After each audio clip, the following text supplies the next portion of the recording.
जी, अस्सलाम वालेकुम नाज़रीन, मैं हूँ आपका मेज़बान उमर अकबर और आप देख रहे हैं जे न्यूज़ एचडी। तो आज हम गुफ्तगू कर रहे हैं मेरे साथ जे न्यूज़ एचडी हमारे प्लेटफ़ॉर्म के जो चीफ़ एग्ज़ीक्यूटिव हैं और साबिक़ एमएनए हैं, सियासतदान हैं, मियां राहील हुसैन साहब हमारे साथ मौजूद हैं।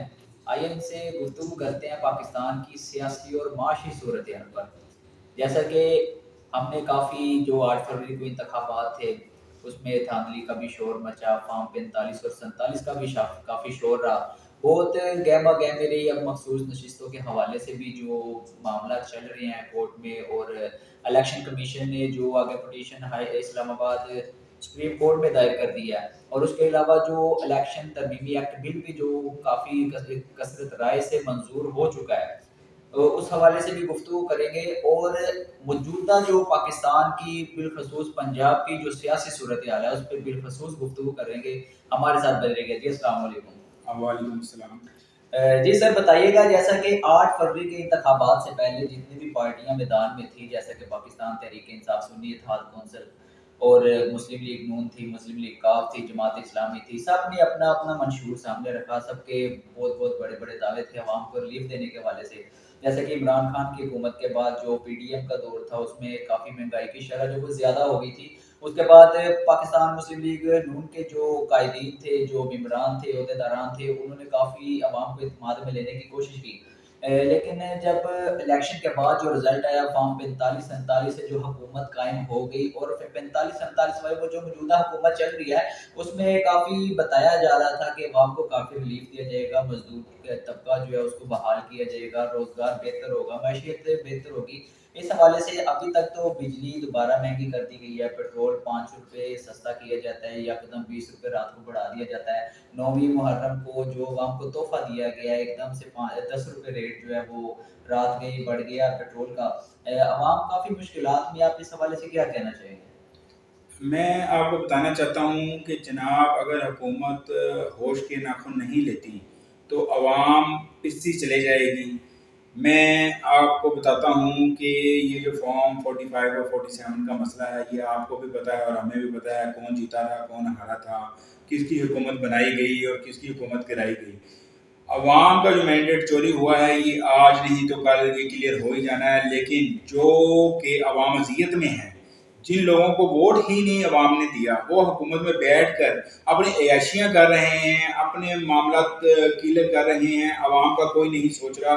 मुझे आप ये बताएं, हमें सड़कें नहीं चाहिए, हमें गरीब की आवाज़ को सुनना चाहिए और गरीब के लिए हमें काम करना चाहिए। हमें वही सड़कों का फंड इनको सब्सिडी में देना चाहिए, बिजली पे सब्सिडी दें, गैस पे सब्सिडी दें, पानी में सब्सिडी दें, उसके बाद ये आटे, चीनी, घी पर सब्सिडी दें। हमें ये चीज़ें चाहिए। इनको ये मंशूर जो इनका था कि 200 यूनिट में फ्री दूंगी, ये सीएम पंजाब जो इस वक्त मौजूदा हैं, और उस वक्त 300 यूनिट बिलावल भुट्टो जरदारी साहब ने कहा। बिलावल भुट्टो जरदारी साहब भी वेरी क्लेवर और वेरी जेंटलमैन पर्सन है इस वक्त। कहने का मतलब है कि ये देखे ना, ये सिर्फ और सिर्फ अपनी हुकूमत लेने के लिए आवाम को बेवकूफ बनाते हैं और अपने मंशूर से आगाह करके वोट लेकर गायब हो जाते हैं। कहाँ गए 200 यूनिट और 300 यूनिट? मुझे बताए ना। बिलावल भुट्टो कहता था मेरी हुकूमत आएगी, अब हुकूमत में ही तो बैठा हुआ है, जिनको बड़ा बुरा भलाई आपस में एक दूसरे कंपनियों को कहते रहे हैं और आज ये कंपनियां कटी बैठी हैं अपने मुफाद के लिए। आप ये देखें, इन लोगों को दुनिया के मसले देखने चाहिए, आवाम के मसले देखने चाहिए, बजाय के अपने जेबों को भरने के अलावा, अपने घरों को भरने के अलावा इनको कोई काम नहीं है। ये आवाम को दबाई जा रहे हैं, खाई जा रहे हैं, खाई जा रहे हैं। ये हमारे प्यारे नबी आका दो जान है और अल्लाह पाक का हम पे करम है हमारे आका दो जान की वजह से कि हम इस वक्त जिंदा हैं। ये हमारा इन्होंने ये हाल कर दिया है और ये हमारे मुल्क पाकिस्तान का ये हाल हो जाना है करीब, कि जिस तरह अल्लाह पाक ने जूझ पर अजाब नाजिल करते हुए वो पूरी कौम को तबाह कर दिया था। ये तो हम अपने प्यारे नबी की वजह से बचे हुए हैं, नहीं तो हमारे तो हालात ही नहीं। हम गरीब को गरीब तक करते जा रहे हैं, अमीर को अमीर तक करते जा रहे हैं। हम अमीरों पे टैक्स नहीं लगाते, जो आईएमएफ कहता है अपनी प्रेस टॉक में कि जनाब हम कहते हैं कि गयूर अवाम को रिलीफ दिया जाए, लेकिन ये गयूर अवाम की बजाय ये रिलीफ अपने लेवल के बंदों को देते हैं। मैं आपसे गुजारिश करना चाहता हूँ कि इनको होश के नाखून लेने चाहिए, अवाम का सोचना चाहिए। हमें ये सड़कें नहीं चाहिए, हमें 2 वक्त की रोटी चाहिए और इज्जत की रोटी चाहिए। अगर इन्होंने यही कीमतें बढ़ानी है तो उसके मुताबिक ये सरकारी मुलाजमों की सैलरियां भी बढ़ाएं। जिसकी 30,000 सैलरी थी उसकी 1 लाख रुपए सैलरी करें।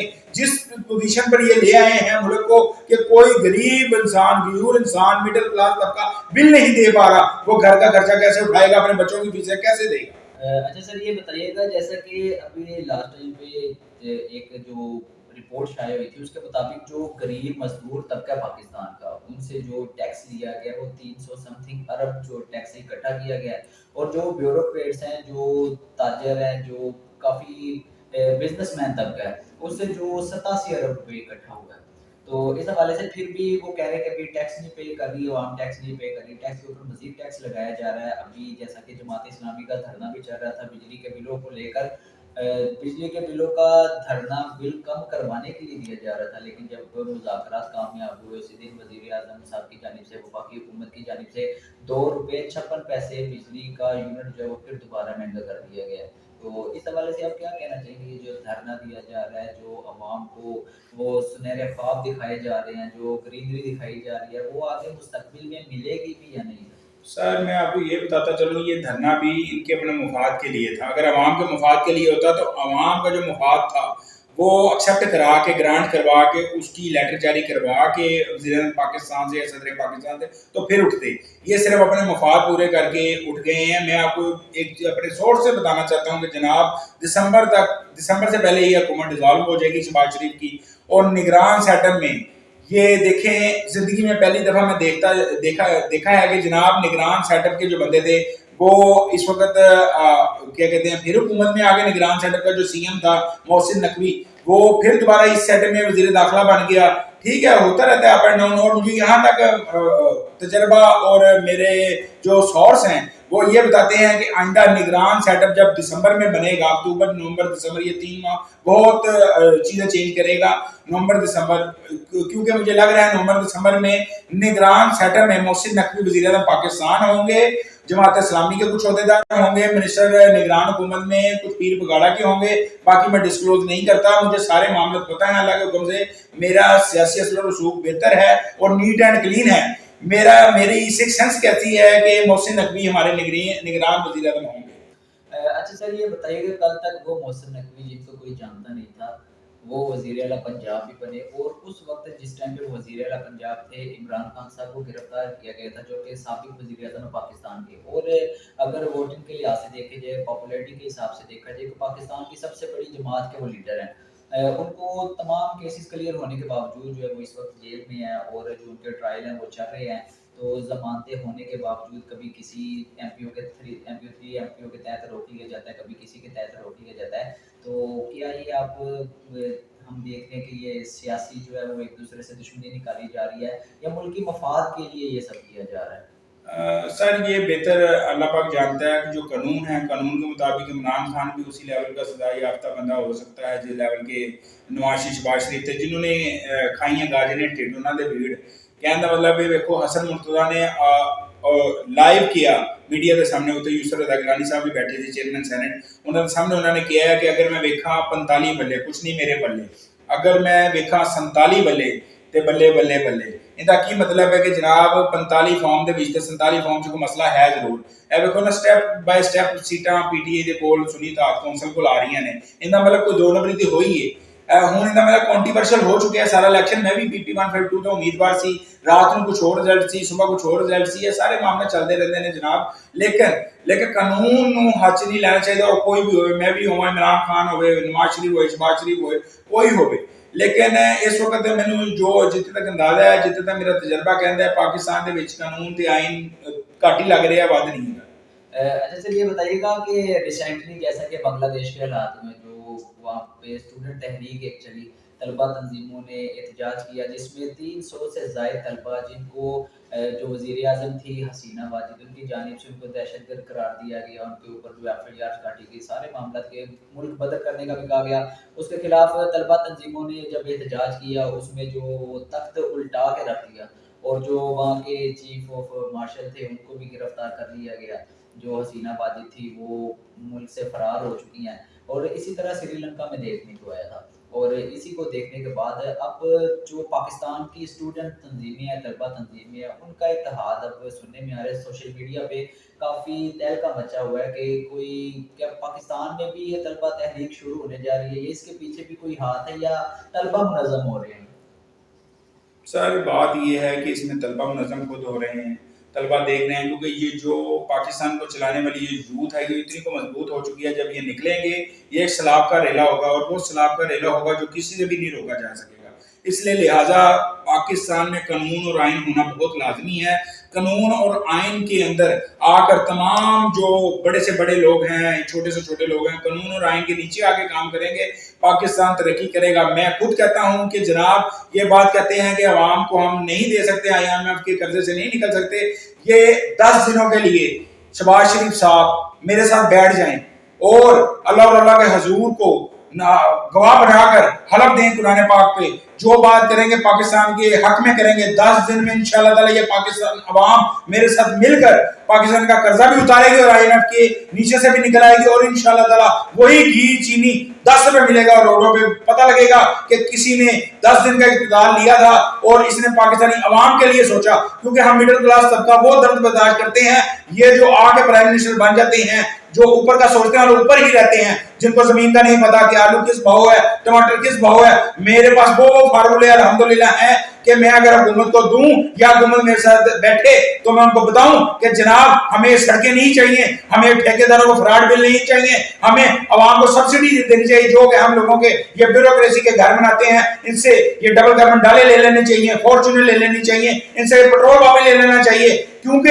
अगर गरीब अवाम अपनी सैलरी से सारी चीजें दे सकता है तो ये 2-2, 4-4, 10-10 लाख रुपए सैलरी लेने वाले क्यों नहीं अपनी जेब से यूनिट फ्री दे सकते, पेट्रोल फ्री दिलवा सकते। जब एक गरीब अवाम मिडिल क्लास तबके से ताल्लुक रखने वाला अपने बच्चे पाल सकता है, अपनी जरूरियात की अशिया ले सकता है, तो ये क्यों नहीं ले सकते।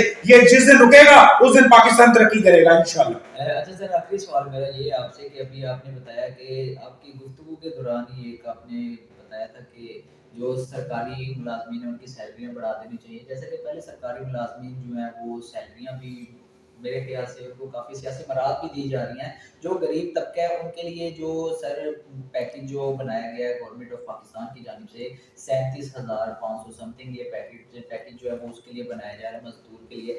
लेकिन जो फिजिकली तौर पे मजदूरों को वो उनकी जो उजरत है वो नहीं दी जा रही। इस हवाले से कोई कानून नहीं है, कोई एक्ट नहीं है, गरीब जो है वो और गरीब से गरीब होता जा रहा है, नीचे वाला तबका जो है वो पिस रहा है इसमें बिजली के बिलों में, गैस के बिलों में, पानी के बिलों में, उसके अलावा महंगाई है सर, तो लाकानूनियत है हर जानिब।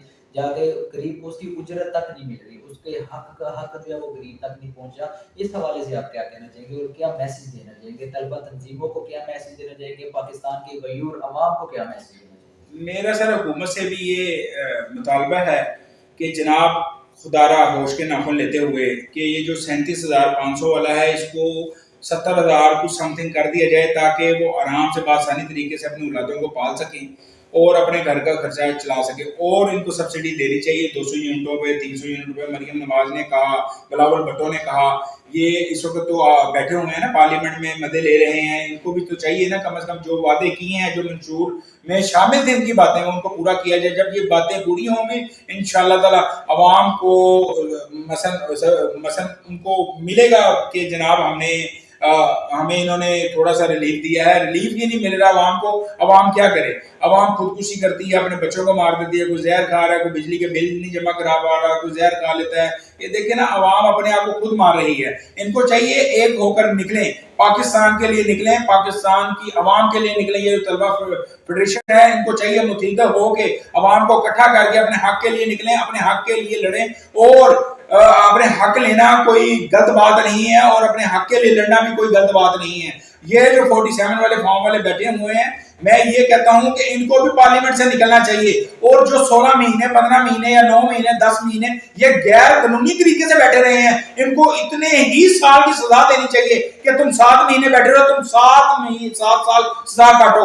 ये तुम्हारी सजा है। तुम एक अवाम में झूठ बोलकर बैठे और तुमने झूठ बोलकर बड़े बिल पास किए जिसमें तुम्हारे दस्तखत है गैर कानूनी, जिसको समझाया इन पे आर्टिकल 6 लगना चाहिए जो 47 फॉर्म वाले बैठे हुए हैं सर। जी, जैसा कि आपने गुफ्तगू सुनी सियासी रहनुमा मियाँ रहीम हुसैन साहब हमारे साथ मौजूद थे, गुफ्तगू कर रहे थे जिन्होंने बताया कि पाकिस्तान की माशी सूरत-हाल जो इस टाइम पे है, उसमें सिर्फ़ आइन और कानून की बालादस्ती की कमी है। आइन और कानून के मुताबिक अगर पाकिस्तान को गामज़न किया जाए आइन और कानून के रास्ते के ऊपर, तो इंशाल्लाह पाकिस्तान बहुत जल्द एक तरक्की याफ़्ता मालिक में शुमार होना शुरू हो जाएगा। और सिर्फ़ तलबा तंज़ीमों से उनकी उन्होंने कहा कि मैसेज देना चाहते हैं पाकिस्तान की गयूर अवाम को और तलबा तंज़ीमों को कि अपने हक़ के लिए, आइन और कानून के लिए बाहर निकलें, मुत्तहिद होके अपना अमन के दायरे में रह के अपना जो कानूनी हक़ है वो हासिल करें। तो इसी के साथ इजाज़त दीजिए।